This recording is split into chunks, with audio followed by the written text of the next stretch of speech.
Loki. Was it the best series on Disney Plus? Yeah, I think so. We didn't really know what to expect going in, but the speculation that Kang the Conqueror was going to show up, and the obvious bridge into the multiverse of madness. At one point, there was even a Mephisto theory after like the first episode. Really, guys? You're not going to let that go? Alright, well, with that out of the way, let's go ahead and take a trip to the TVA.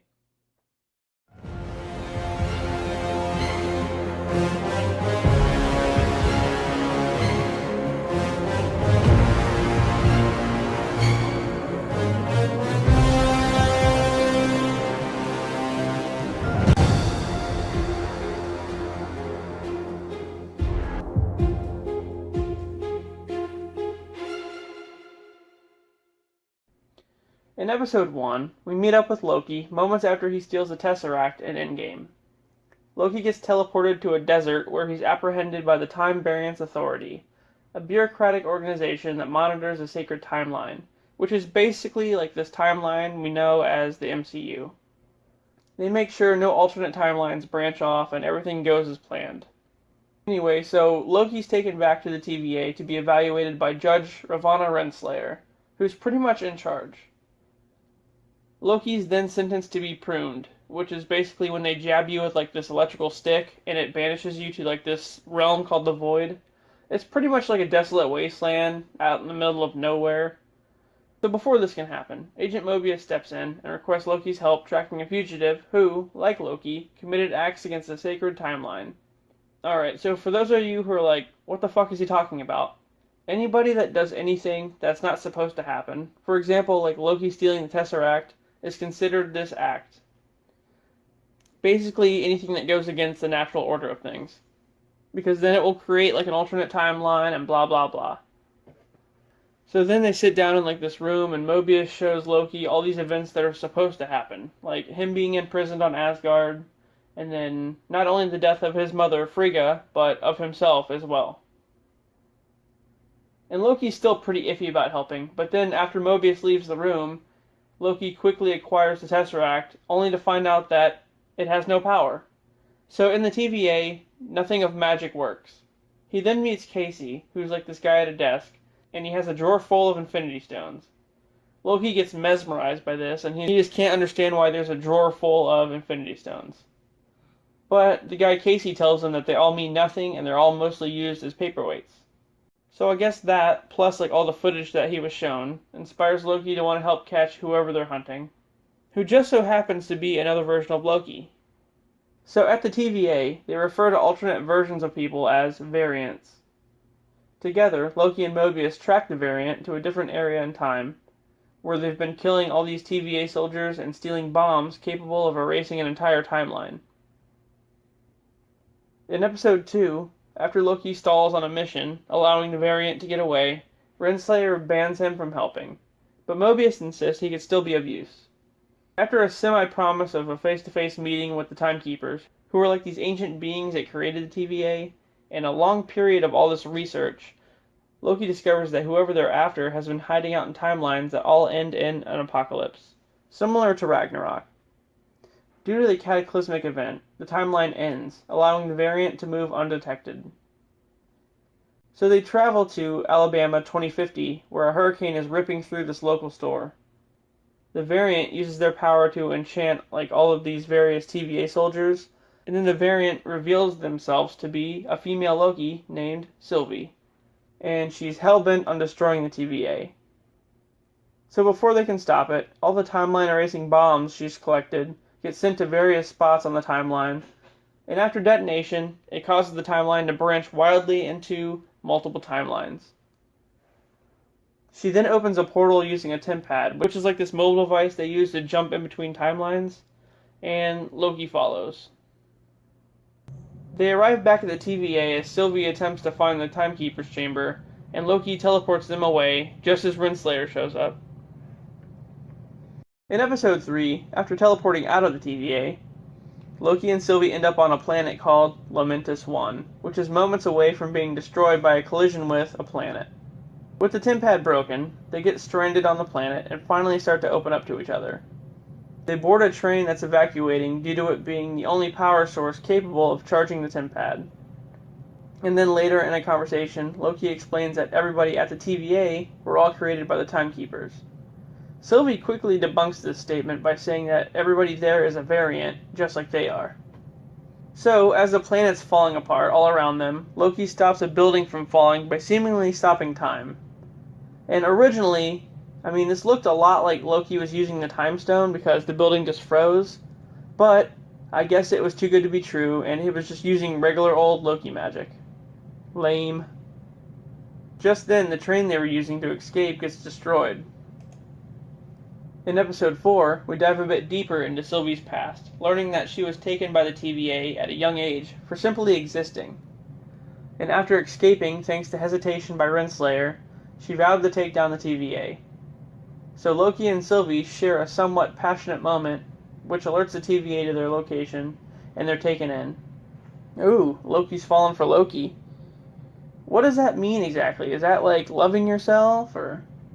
Alright, anyway, back at the TVA, Mobius traps Loki in a looping memory of Lady Sif kicking him in the balls, while Sylvie enchants B-15, who's like one of the soldiers, and it allows her to access her memories of her old life before the TVA, which kind of like wakes her up pretty much. All the soldiers, which are called Minutemen, and like all the workers are all in like this brainwashed trance, and they don't remember anything of their past lives. So Loki approaches Mobius about everybody being a variant, including himself. And before he can help, he gets freaking pruned by Renslayer. After this, Loki and Sylvie finally get brought before the Timekeepers, who turn out just to be androids, and not real whatsoever. And with the help of B-15, they overthrow Renslayer, but not before she prunes Loki, sending him to the Void. So episode 5, with Loki being pruned, Renslayer admits she had no idea the Timekeepers were fake, and they find out that whoever's truly behind the TVA is hiding somewhere in the Void. Of course, Renslayer double-crosses Sylvie, so she just saves her the trouble and prunes herself. Meanwhile, Loki awakens to a bunch of variants standing over him in the Void. They're all on the run from this being that is basically a dog cloud called Eliath that erases anything that it touches.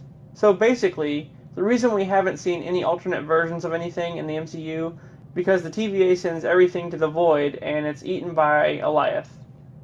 So there's a bunch of Easter eggs here. Like we can see the Thanos copter in the background, which is what he flew around in the comics. A big version of Yellowjacket's helmet. Even though he was sent to the Quantum Realm, I don't know why that would be here. There's a statue of the Living Tribunal, which is cool, but I guess they're not going to introduce that as a character because it's like just already kind of an Easter egg. I don't know. Oh, and yeah, by the way, the Living Tribunal is an interdimensional being who acts as a safeguard to the universe. Oh, and we can't forget about Throg. Thorfrog. So anyway, Loki follows all these variants to an underground bunker, where another variant, President Loki, attempts to kill them all. His hand gets bitten off by Crocky, which is a alligator, and yes, it's also a Loki. Classic Loki, Kid Loki, and our boy all escape just as Eliath shows up to kill them all. And suddenly, they're all rescued by Mobius and Sylvie. Wow! Together, they all devise a plan to defeat the beast, assuming that whoever created the TVA is hiding right behind it. So Mobius returns to the TVA to cause fuckery, while classic Loki distracts the beast with an illusion of Asgard. You know, it's funny because when I saw this, I was like, oh shit, he's making like the Emerald City from Wizard of Oz. And yeah, no, it's Asgard. I don't know what the fuck I was thinking. And then, unfortunately, classic Loki gets eaten. But it grants Loki and Sylvie enough time to enchant Eliath and pass through him to a citadel. So in the final episode, Loki and Sylvie reach this citadel, and back at the TVA, Mobius confronts Renslayer, but unsure of everything, she slips away into a portal to discover the truth. B-15 shows the Minutemen that everybody there is a variant by showing them a variant of Renslayer, who actually was a high school assistant principal, I guess, at one point. So she's not the real Renslayer, is what I'm getting from that. Loki and Sylvie then confront a man in the Citadel who is referred to as He Who Remains, who is basically a variant of Nathaniel Richards. They don't actually say that name, but come on, man. Anyway, so He Who Remains tells them that he's a scientist from the 31st century who created the TVA after his variant started a multiversal war, and that he's the least violent of his variants.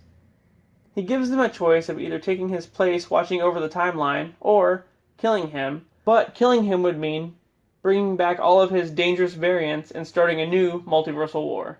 Not to mention the timeline would branch out into fuckery. So despite Loki's best efforts, Sylvie pretty much kills him and sends Loki back to the TVA. The sacred timeline immediately branches wildly out of control into a multiverse. And Loki meets back up with B-15 and Mobius. He warns them of the oncoming threat, but they don't really recognize him. And I'm assuming that either their memories were reset, or he ended up in an alternate version of the TVA where they never met him. Either way, just then, Loki looks up in horror as he notices the spot where the statue of the Timekeepers once stood, which is now replaced by one of Kang the Conqueror. The end. Well, damn, I'm happy with this ending. Maybe we didn't get Kang, per se, but we got He Who Remains, and it's still pretty cool. It's still Nathaniel Richards. And the whole fake-out thing with the timeline branching in episode 2, and then it happened for real in the finale. And I can't believe Sylvie killed the Kang variant. I guess she fulfilled her goal and got revenge, but, the guy literally made the TVA to save the timeline. He was actually a good guy. One thing I can say is that I totally expected the TVA to be in the quantum realm, but it's not, I guess. Even with Kang City, Chronopolis, looking very similar to it. So, what the hell is this place then? It's driving me nuts. Why don't you talk about it? On a different note, the fact that Loki fell in love with himself was hilarious, but expected. Oh, and they kissed. Did I mention that? And we know that classic Loki is dead, but not Kid Loki, so is there a chance he's going to appear in the Young Avengers? And what of Renslayer? I can't say her character arc was a big one, but she wanted answers too, and she was still kind of evil in the end, but I don't know, maybe she thought to herself her actions were good? Who knows? And in the comics, her character actually had a love-hate relationship with Kang. So, if not her, does her variant appear later on? Maybe in Quantumania? But for now, just rest easy knowing that the series set up Multiverse of Madness. Good job, Sylvie. Alright guys, so Loki was good. It already got renewed for a second season, so that's something. And yeah, I'm done rambling. I'll see you guys later.